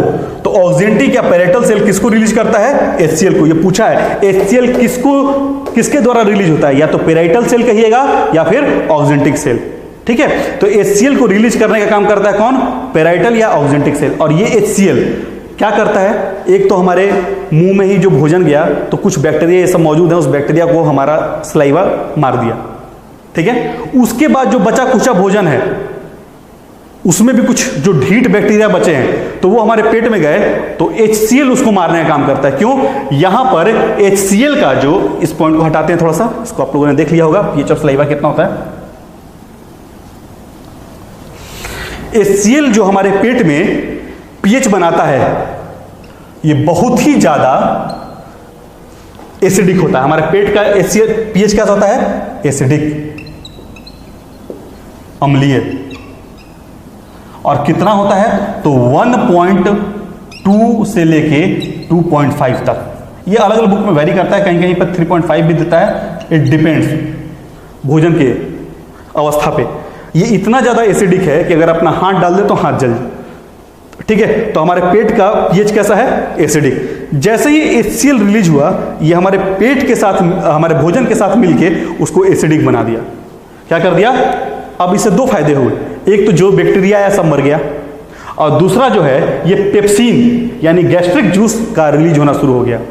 गैस्ट्रिक जूस किससे रिलीज होता है? तो एक खास प्रकार के सेल को कहते हैं हम लोग चीफ सेल। क्या कहते हैं? चीफ सेल, चीफ कोशिकाएं। गैस्ट्रिक जूस मतलब कि जो अमाशय रस है, ठीक है, उसकी उत्पत्ति कौन करता है? चीफ कोशिकाएं। कौन करती हैं? इसको नोट कीजिएगा, पूछता है। तो कौन दो इंपॉर्टेंट एंजाइम्स रिलीज करता है? एक है पेप्सिन, यहां थोड़ा मिटा रहे हैं हम, ठीक है, अभी इसी के अंदर चल रहे हैं।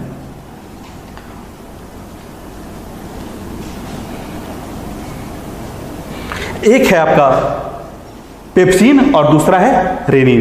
पेप्सिन जो है ये मुख्य रूप से पेप्सिनोजेन के रूप में रहता है, ये कहता है इनएक्टिव, अक्रिय। लेकिन जैसे ही HCl के टच में आता है ये पेप्सिन में कन्वर्ट होता है, और पेप्सिन क्या करता है? Digestion of protein. Very good, digestion of protein, मतलब प्रोटीन का पाचन शुरू कर देता है। कौन? पेप्सिन, ठीक है। तो पाचन की क्रिया किसकी? प्रोटीन की। कहां से शुरू हुई? तो डाइजेशन ऑफ प्रोटीन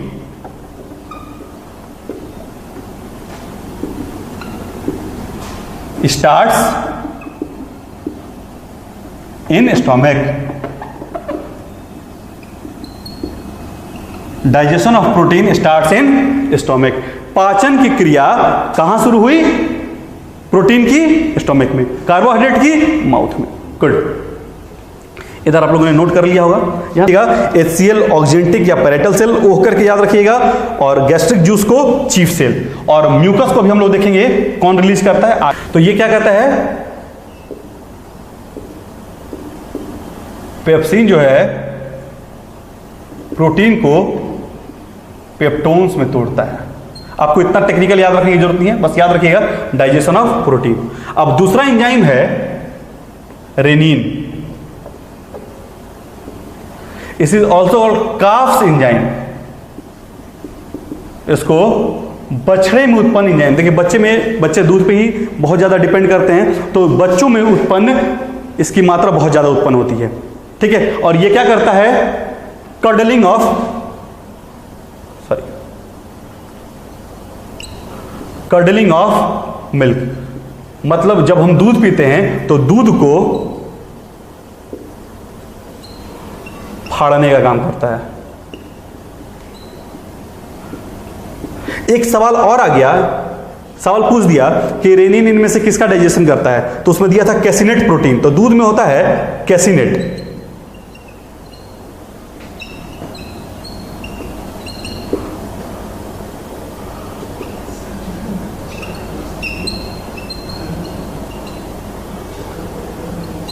ठीक है, तो केसिन प्रोटीन किसमें होता है? कैसिनेट प्रोटीन किसमें होता है? केसिन कहिए या कैसिनेट प्रोटीन, ये मौजूद होता है दूध में, और उसको तोड़ने का काम कौन करता है? रेनिन। तो या तो कहिए दूध का कर्डलिंग, अगर नहीं दिया है तो कैसिनेट प्रोटीन जरूर दिया होगा। तो कैसिनेट प्रोटीन को तोड़ने का काम कौन करता है? रेनिन करता है। बहुत इंपॉर्टेंट क्वेश्चन है, बार बार इसको पूछा जाता है, ठीक है। अब एक सवाल आपके मन में आएगा कि अच्छा सर, सारा चीज तो मौजूद है, सब कुछ पच जा रहा है, मीट मुर्गा हम खाते हैं, पच जाता, मेरा अपना पेट काहे नहीं पचता? ठीक है भाई, वो भी तो उसी वैसे ही बना हुआ है ना मसल्स का। तो कुछ तो कारण है कि ये अदर मांस को, अदर फ्लेश को, मसल्स को डाइजेस्ट आप कर लेते हैं, लेकिन आपका उसी मांस से बना हुआ स्टमक डाइजेस्ट नहीं होता है। तो कारण क्या है कि हमारे स्टमक के अंदर, अभी तीसरा जो आपको लिखवाए थे, एक चिपचिपा पदार्थ मौजूद होता है, एक लेयर, इसी को कहते हैं म्यूकस। This is mucus. एक चिपचिपा कवरिंग मौजूद होता है, इसको हम लोग कहते हैं म्यूकस। और ये रिलीज होता है, म्यूकस रिलीज होता है किससे? तो सब म्यूकोसल ग्लैंड, ये रिलीज होता है सब म्यूकोसल ग्लैंड से। ठीक है, सब म्यूकोसल ग्लैंड से रिलीज होता है म्यूकस। ये हमारे पेट को एचसीएल से या पेप्सिन के एक्शन से प्रोटेक्ट करता है।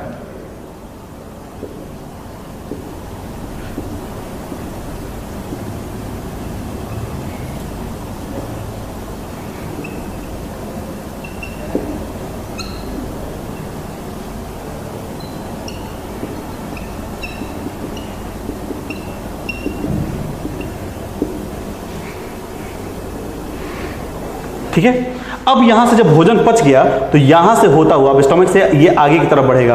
तो ये किधर की तरफ गया आगे बढ़ के? तो ये आगे की तरफ बढ़ के किधर चला गया?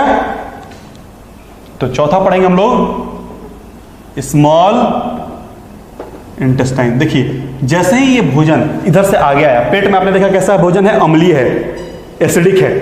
जैसे ही ये आगे आया, ये एसिडिक भोजन स्मॉल इंटेस्टाइन में दो हार्मोन को रिलीज करने के लिए, एक हार्मोन आता है कोलो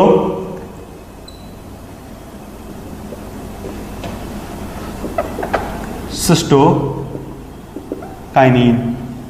कोलोसिस्टोकाइनिन। ये हार्मोन है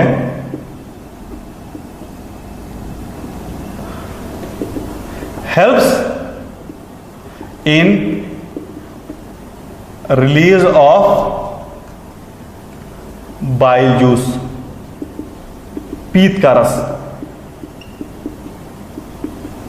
ये पीत के रस को निकालने में, उसको रिलीज कराने में मदद करता है। कौन? कोलोसिस्टोकाइनिन। ठीक है, और दूसरा हार्मोन आता है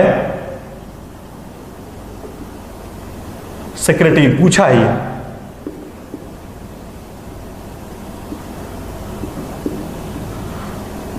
helps in release of pancreatic juice।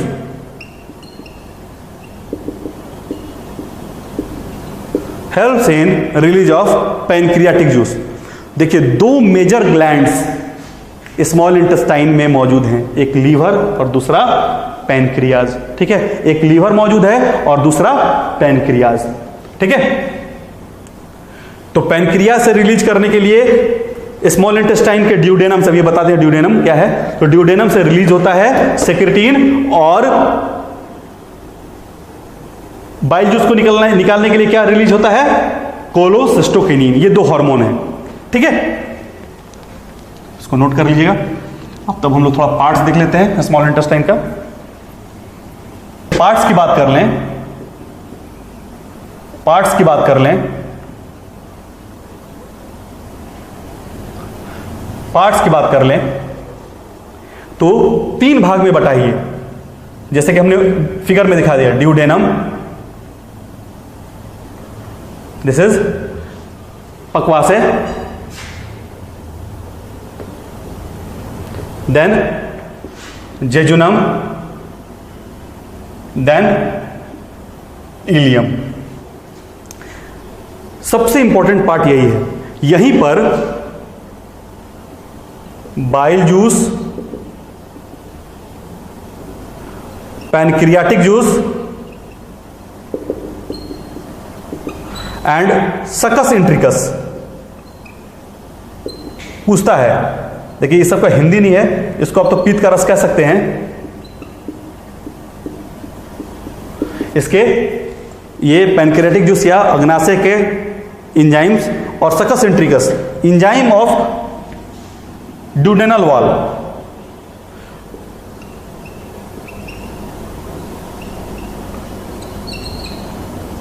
जो हमारे ड्यूडेनम के वॉल से, जैसे पेट से कैसे निकल रहा था, इसके वॉल से जो इंजाइम निकलता है उसको सकस इंट्रिकस कहते हैं। ये कुल मिला के तीनों मिलके करीब 2 से 2.5 लीटर प्रतिदिन रिलीज होता है ये। ठीक है, तो ये 3 मुख्य इंजाइम यहां ड्यूडेनम में रिलीज होते हैं, इसलिए ड्यूडेनम बहुत ही इंपॉर्टेंट होता है पकवास है। आई बात समझ में? इंपॉर्टेंट होता है। और इस बात को याद रखिएगा, बहुत बार पूछता है कि मैक्सिमम डाइजेशन कहां होता है? Maximum digestion takes place in duodenum, मतलब 90% या आप कह लीजिए 80% जो पाचन की क्रिया है ये कहां पर होता है? आपके ड्यूडेनम में, मतलब पकवासे में होता है। क्लियर? ठीक है। और ये किसका पार्ट है? स्मॉल इंटेस्टाइन का। तो कभी अगर मान लीजिए ड्यूडेनम में दिया तो याद रखिएगा कि मैक्सिमम डाइजेशन कहां हुआ? Small intestine. अगर ड्यूडेनम नहीं दिया है तो स्मॉल इंटेस्टाइन मारिएगा, अगर ड्यूडेनम दिया है तो ड्यूडेनम मारिएगा। ठीक है, अभी क्वेश्चन पॉइंट ऑफ व्यू से डिस्कस कर देते हैं। ठीक है, तो एक एक करके ड्यूडेनम, जेजुनम और इलियम को हम लोग डिस्कस करेंगे। हम लोग डिस्कस करते हैं पहले। ठीक है, तो ड्यूडेनम में सबसे पहला जो ग्लैंड है वो कौन है? लीवर, यकृत। याद रखिएगा ये क्या है? पहली बात लार्जेस्ट ग्लैंड।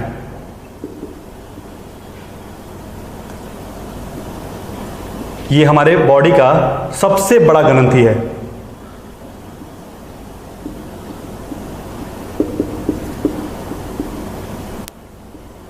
सबसे बड़ा ग्रंथि। ठीक है, इसका वेट, भार कितना होता है? 1.4 to 1.5 kg। कहां मौजूद होता है? देखिए राइट साइड में, यहां पर। ठीक है, इसका फंक्शन अगर देखें तो हमारे, क्योंकि ये इतना बड़ा है, देखो भगवान ने अगर कुछ चीज को कुछ बड़ा बनाया तो उस पर कार्य भी बहुत ज्यादा होते हैं। इसके फंक्शन को यहां पर सारा समराइज नहीं कर सकते, बहुत फंक्शन है इसका, लेकिन कुछ कुछ इंपॉर्टेंट फंक्शन को हम लोग लिस्ट आउट करते हैं लीवर का। तो पहला चीज तो आप देख रहे हैं कि क्या है? प्रोडक्शन ऑफ बाइल जूस, मतलब पीत के रस का उत्पादन। देखिए हमारा बॉडी जो है ये वेस्ट, मतलब गंदगी के महत्व उपयोग का सबसे माने बेहतरीन एग्जाम्पल है, बेस्ट एग्जाम्पल है। ये कैसे भाई? पीत का रस कैसे बनता है? तो हमारा जो भी रेड ब्लड सेल, लाल रक्त कोशिकाएं, रुधिर कोशिकाएं जो मर गया है, अब तो वो मर गया है, वो शरीर के बाहर नहीं निकल सकता क्योंकि वो बड़े कोशिकाएं होती हैं। अब उसको कैसे बॉडी के बाहर निकालें?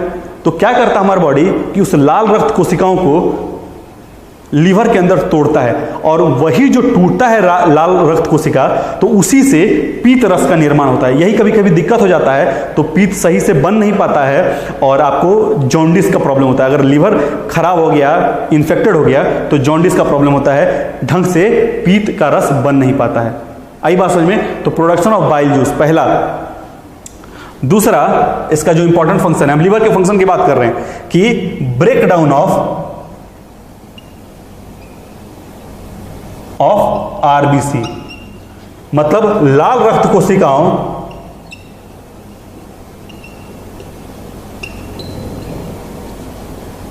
का खंडन। ठीक है, दूसरा इंपॉर्टेंट काम है इसका लीवर का। अभी लीवर में ही चल रहे बच्चों हम लोग। ठीक है, तीसरा, बाइल जूस किसमें मदद करता है? तो bile juice helps in digestion of fats, मतलब ये वसा का पाचन करता है। किसका? अब यहीं से एक बात आ गया, वसा का पाचन कहां शुरू हुआ? या तो आप स्मॉल इंटेस्टाइन कहिएगा या ड्यूडेनम कहिएगा। तो वसा का पाचन शुरू कहां से हुआ? तो इस पॉइंट को नोट करके लिख लीजिएगा, digestion of fats takes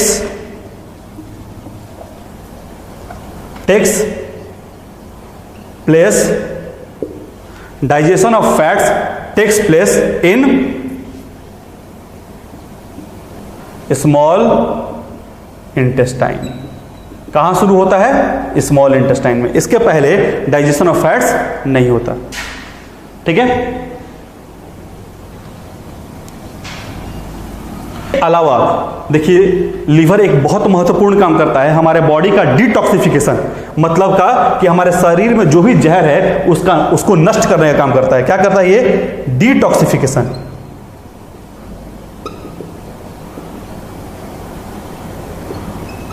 body के अंदर जो जहर है, हमारे बॉडी में मुख्य रूप से जहर क्या होता है? अमोनिया। तो अमोनिया को किस में कन्वर्ट करता है? किस में कन्वर्ट करता है? यूरिया में। अगर ये ऐसा ना करता हम लोग मर जाते। और इसी क्रिया को हम लोग कहते हैं, और इसको पहले सबसे पहले ऑर्निथिन साहब ने देखा था। This is called ornithine cycle. क्या कहते हैं इसको? Ornithine cycle. ये आपके जीएस के लिए इंपॉर्टेंट नहीं, बस बता दिए।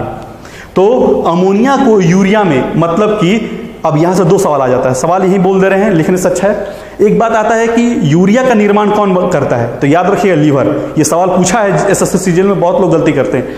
यूरिया का निर्माण कौन करता है? लीवर। लेकिन यूरिन का, मूत्र का निर्माण कौन करता है? तो किडनी। याद रखिएगा, यूरिया का निर्माण करता है लीवर, लेकिन यूरिन का निर्माण कौन करता है? किडनी। ओके ओके, इस बात को ध्यान रखिएगा।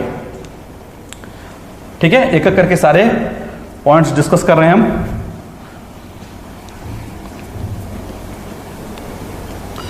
नेक्स्ट इसका इंपॉर्टेंट एस्पेक्ट क्या है लीवर का? कफर सेल होते हैं इसमें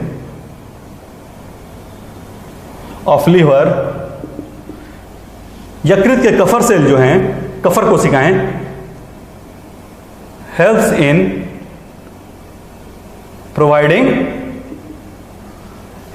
प्रोवाइडिंग इम्यूनिटी। अभी बड़ा इम्यूनिटी कोरोना में चल रहा है, बात जरूरी भाई। मतलब ये हमारे शरीर के रक्षा प्रणाली को, इसको आगे बहुत नेक्स्ट क्लास में कभी जब हम लोग बात करेंगे रक्त की WBC, तो इम्यूनिटी की बात करेंगे। तो रक्षा प्रणाली को भी सुदृढ़ करने का काम कौन करता है? लीवर।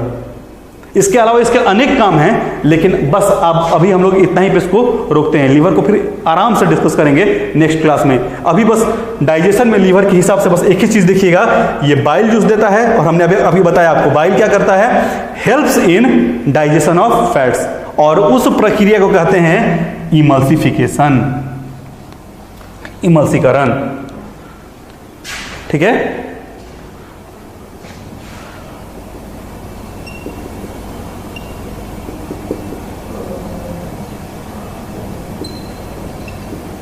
पीत रस द्वारा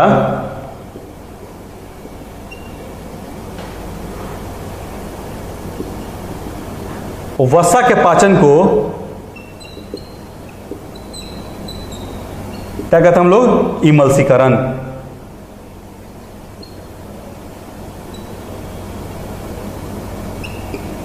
ये क्या होता है इमल्सीकरण? देखिए, वसा एक बड़ा, फैट्स क्या है? बड़ा मॉलिक्यूल है।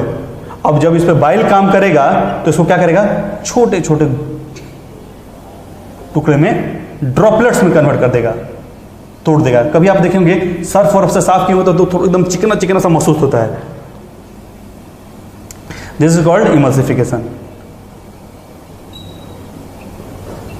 तो बाइल क्या करता है? पूरा पचाता नहीं है, एंजाइम नहीं है ये सिर्फ और सिर्फ जो वसा के कण हैं उनको छोटे कण में तोड़ने का काम करता है। ठीक है। तो लीवर से सिर्फ क्या निकलता है? अभी डाइजेशन के लिए इंपॉर्टेंट क्या है? वो है पीत का रस। पीत का रस वसा का इमल्सीकरण करता है बच्चों। ठीक है।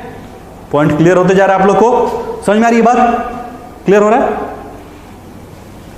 कहीं देखने में कुछ दिक्कत? सब कुछ सही लग रहा है? चलिए अब बात करते हैं हम लोग इसी ड्यूडेनम में सेकेंड पैनक्रियाज, मतलब कि आपका अग्नाशय। बहुत इंपॉर्टेंट है, मोस्ट इंपॉर्टेंट ग्लैंड में से है। ये क्या है? सेकेंड लार्जेस्ट ग्लैंड है ये। ग्लैंड पे किसी दिन पूरा क्लास लिया जाएगा। ये दूसरी सबसे बड़ी ग्रंथि है, ठीक है। बताएंगे इसको, ये कैसी ग्रंथि है। तीन तरह की ग्रंथियां होती हैं। एक को कहते हैं हम लोग एक्सोक्राइन, बाह्यस्रावी, जैसे लीवर, ये एंजाइम बनाता है। एक को कहते हैं एंडोक्राइन, अंतःस्रावी ग्रंथि, मतलब जो कि हार्मोन बनाता है, जैसे कि हम लोग देखेंगे पिट्यूटरी, पीयूष ग्रंथि इत्यादि पढ़ेंगे हम लोग। और तीसरा होता है ऐसा ग्लैंड जो दोनों काम करता है। तो इकलौता शरीर का ऐसा ग्लैंड है जो दोनों काम करता है। ये क्या है? It is a mesocrine gland. इसको आगे आराम से पढ़ेंगे। मिश्र ग्रंथि है ये, मतलब forms enzyme and hormones both. ये दोनों का निर्माण करता है, एंजाइम का भी और हार्मोन का भी। तो आज पैनक्रियाज का सिर्फ एंजाइम वाला पोर्शन पढ़ेंगे हम लोग, हार्मोन वाला नहीं। तो एंजाइम वाले पोर्शन में इसके कौन कौन से एंजाइम हैं पूछ दिया एकदम से। अग्नाशय के एंजाइम, तो याद रखिएगा लेट।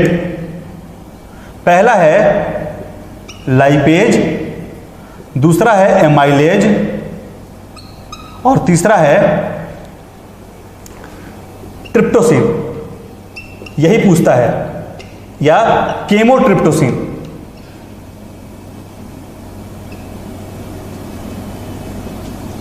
ठीक है।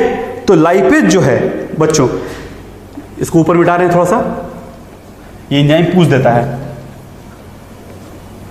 तो जिस वसा को तोड़ दिया बाइल जूस ने छोटे छोटे कण में, अब उसको डाइजेशन का काम शुरू होगा। तो लाइपेज क्या करता है? डाइजेस्ट लिपिड वसा। ठीक है। एमाइलेज आपको पहले बोले हैं, एमाइलेज कहीं भी होगा तो क्या करेगा? Digest carbohydrate. और ट्रिप्टोसिन यही पूछा है, या केमोट्रिप्टोसिन।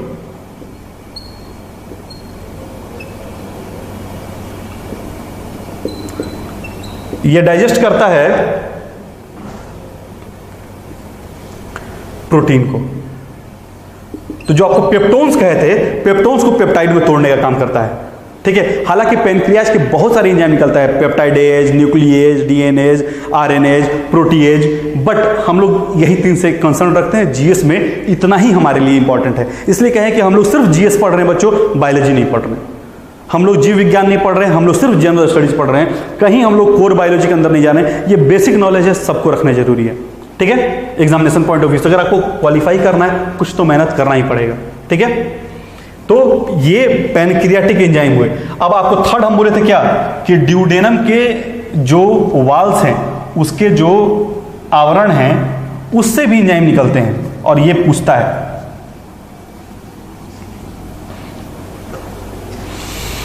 ठीक है। तो अगर ड्यूडेनल एंजाइम्स की बात कर लें, ड्यूडेनल एंजाइम्स की बात कर लें तो तीन मुख्य एंजाइम आते हैं। पहला आता है आपका माल्टोज। ठीक है। माल्टोज क्या करता है? डाइजेस्ट करता है, सॉरी माल्टेज आएगा। देखिए कोई भी एंजाइम में एज लगा दीजिए तो डाइजेस्ट करता है किसको? माल्टोज को। ये क्या है? एक तरह का डाइसेक्राइड है। अब डाइसेक्राइड पॉलीसेक्राइड क्या होता है, जब हम आगे पढ़ाएंगे आपको तो बतलाएंगे। डाइसेक्राइड ये डाइजेस्ट करता है डाइसेक्राइड को, और इसको मोनोसेक्राइड में तोड़ता है। कौन कौन सा? Glucose plus glucose. ठीक है। दूसरा है सुक्रेज। ये काम करता है किस पे? सुक्रोज पे और उसको तोड़ता है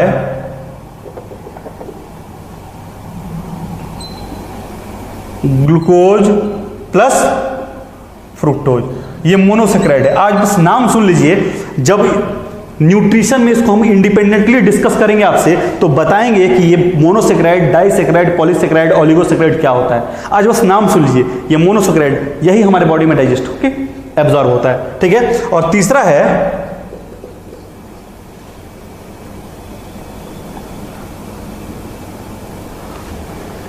दिस इज लैक्टेज। इसको मिल्क शुगर भी कहते हैं क्योंकि ये मिल्क में रहता है, ठीक है ना।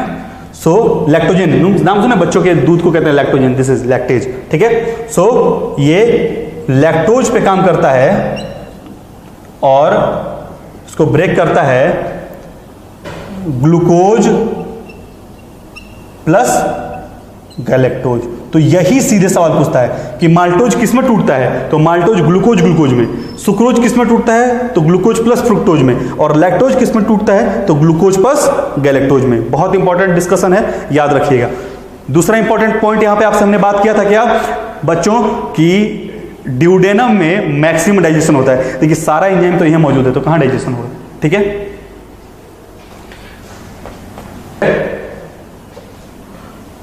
जेजुनम,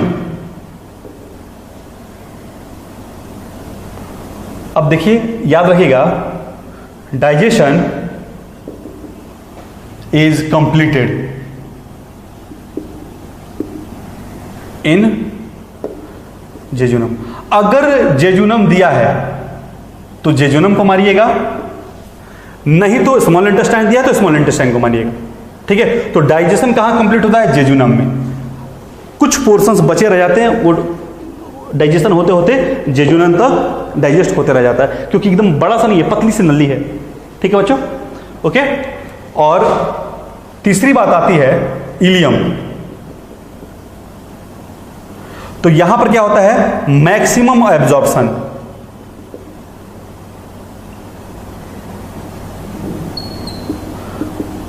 अधिकतम अवशोषण। यहीं पर जो बचा हुआ भोजन है, अब जब डाइजेस्ट हो गया तो यही ना एब्जॉर्ब हो जाएगा। सारा काम कर लिए, हम आपको सब पढ़ा दिए तो यही ना रिवाइज कर लीजिएगा, कि उसको फिर अगले एग्जाम के लिए छोड़िएगा। सो इलियम में जाते जाते क्या होता है, मैक्सिमम एब्जॉर्प्शन। अगर ड्यूडेनम, जेजुनम और इलियम ना हो तो याद रखिएगा नोट करके, मैक्सिमम डाइजेशन या मैक्सिमम एब्जॉर्प्शन, ये क्या होता है, छोटी आंत में, स्मॉल इंटेस्टाइन। अब एक चीज और खास बात, छोटी आंत में एक चीज और खास बात, कहने के लिए ये छोटी आंत है, लेकिन हमारे पूरे एलिमेंट्री कैनाल का ये सबसे बड़ा हिस्सा है। अगर हम अपने पूरे एलिमेंट्री कैनाल का, मतलब कि आहार नाल, माउथ से लेकर एनस तक का साइज देखें तो एलिमेंट्री कैनाल का साइज है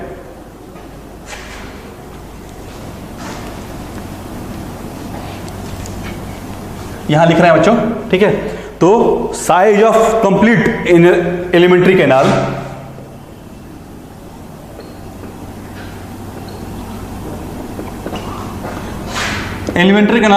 आहार नाल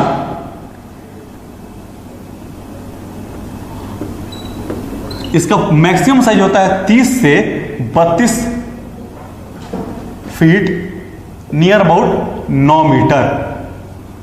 और उसमें अकेला साइज ऑफ स्मॉल इंटेस्टाइन, छोटी आंत का साइज कितना हो जाता है, 18 से 20 फीट, मतलब कि नियर अबाउट 6 to 6.3 मीटर बच्चों, 6 to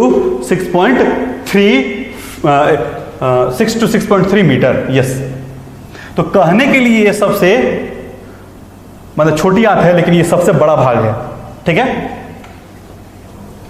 जहां मैक्सिमम डाइजेशन हो रहा है, मैक्सिमम एब्जॉर्प्शन हो रहा है।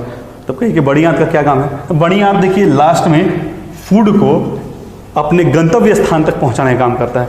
अब जो भोजन है यहां से वो पचते हुए कहां पहुंचा, लार्ज इंटेस्टाइन।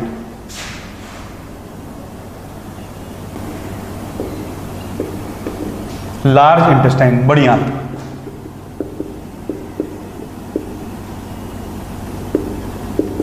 तो इसका अगर देख लें साइज, नाम में बड़ा है लेकिन इसका साइज कितना होता है 5 फीट के लमसम, 1.5 मीटर।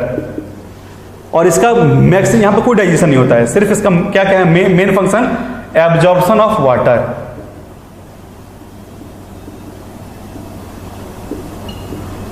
तो यहां पर मौजूद होता है, देखिए जो बड़ी आंत है इसके अंदरूनी भाग में ऐसे प्रोजेक्शंस मौजूद होते हैं, ऐसे खड़ा खड़ा सा, कैसे पेट में रग बताए वैसे ही इसको हम लोग कहते हैं विलाई, ऊर्ध्वाधर या माइक्रोविलाई।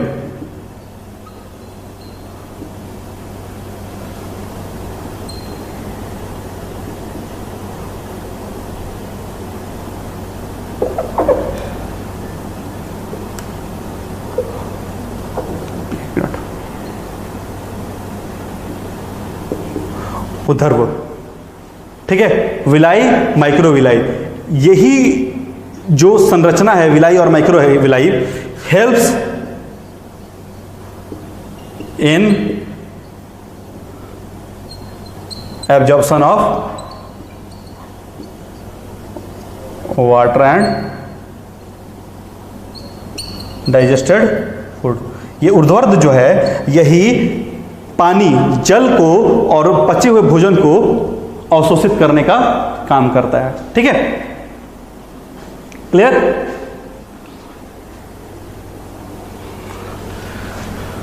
ओके,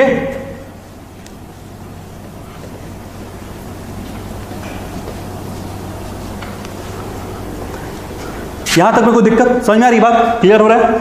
अब इस लार्ज इंटेस्टाइन कि अगर हम पार्ट्स की बात कर लें तो ये 3 पार्ट में है, जैसे कि आपको पहले बता चुके हैं, कोई खास इंपॉर्टेंट नहीं है, सिक्कम, कोलोन, रेक्टम, सबका एक ही काम है, इसका मैक्सिमम एब्जॉर्प्शन ये पॉइंट है और ये रेक्टम मल से मल को स्टोर करने का काम करता है। लेकिन यहां एक पॉइंट इंपॉर्टेंट है आपका, वर्मी फॉर्म अपेंडिक्स। देखिए आप कहते हैं ना अपेंडिसाइटिस हो गया, ये वही अपेंडिक्स है जो हमारे सिक्कम वाले पोर्शन में रहता है। हमारे बॉडी के अंदर इस वर्मी फॉर्म अपेंडिक्स का फंक्शन नहीं है, ये फंक्शनल किस में होता है, इन हर्बीवोर्स। ये हर्बीवोर्स में मतलब कि जो घास पात खाते हैं उस घास पात खाने वाले में फंक्शनल होता है। इसमें सेलुलोज डाइजेस्टिंग बैक्टीरिया होती है।